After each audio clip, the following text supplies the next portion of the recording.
തൻ്റെ കരിയറും സ്വകാര്യ ജീവിതവും തകർക്കാൻ ശ്രമിക്കുന്ന യൂട്യൂബേഴ്സിനെതിരെ ഫിറ്റ്നസ് ഇൻഫ്ലുവൻസറുമായ ആരതി കൃഷ്ണ പൊതുപരിപാടിയിൽ വസ്ത്രദാനത്തിലുണ്ടാകുന്ന ചെറിയ അശ്രദ്ധയുടെ നിമിഷങ്ങൾ പോലും പകർത്തി തെറ്റായ രീതിയിൽ പ്രചരിക്കുകയാണ്.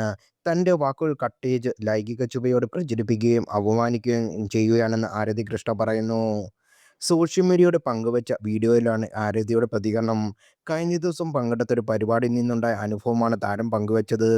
തെറ്റായ രീതിയിൽ വീഡിയോ ചിത്രീകരിക്കുകയും പ്രചരിപ്പിക്കുകയും ചെയ്തത് എന്ന് പറഞ്ഞിട്ടും അത് പാലിക്കപ്പെട്ടില്ലെന്നും താരം പറയുന്നു. ആ വാക്കുകളിലേക്ക്, അദ്ദാനിൽ ഒരു പരിപാടിക്ക് പോയിരുന്നു. കഴിഞ്ഞൊരു പരിപാടിക്ക് ശേഷം വളരെ മോശമായ രീതിയിൽ കുറേ വീഡിയോസ് ഞാൻ കണ്ടു. ഈ പരിപാടിക്ക് പോയപ്പോൾ എല്ലാ മീഡിയയോടും പറഞ്ഞിരുന്നു, എന്നെ ഏറ്റവും കൂടുതൽ പിന്തുണച്ചിട്ടുള്ള മീഡിയയാണ്. എൻ്റെ ഇന്നത്തെ അവസ്ഥയിൽ പ്രധാന പങ്ക് വഹിച്ചത് മീഡിയ തന്നെ.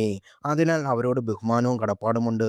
പക്ഷേ കഴിഞ്ഞ പരിപാടി വീഡിയോകൾ ഞാൻ പോലും അറിയാതെ എന്നെ വേറൊരു കാറ്റഗറിയിലേക്ക് ആക്കുന്ന തരത്തിലാണ് പുറത്ത് വന്നത്. ഞാൻ അങ്ങനെ ഒരാളല്ല. എന്നെ അങ്ങനെ ആക്കാൻ ശ്രമിക്കരുത് എന്ന് എല്ലാ മീഡിയയോടും ഞാൻ പറഞ്ഞിരുന്നു. ഞാൻ അങ്ങനെയുള്ള ഡ്രസ്സ് ധരിച്ചിട്ടില്ല എന്ന് പറയാം.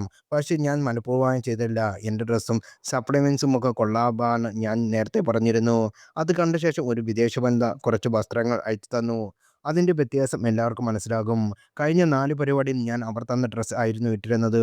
ഞാൻ സാധാരണയായി ഉപയോഗിക്കുന്ന വസ്ത്രങ്ങളെക്കാൾ വ്യത്യസ്തമായിരുന്നു. ക്ലാസിക് ലുക്കാണെന്ന് പലയിടത്തു നിന്ന് അഭിപ്രായം വരികയും ചെയ്തു. അതൊരു ഭാഗ്യമായിട്ടാണ് ഞാൻ കരുതിയത്. കാരണം ഏറ്റവും ബുദ്ധിമുട്ട് വസ്ത്രം സംഘടിപ്പിക്കുക എന്നത് തന്നെയാണ്. ഞാൻ ഏറ്റവും കൂടുതൽ ടെൻഷൻ അടിച്ചതും വസ്ത്രങ്ങളെക്കുറിച്ച് തന്നെയാണ്.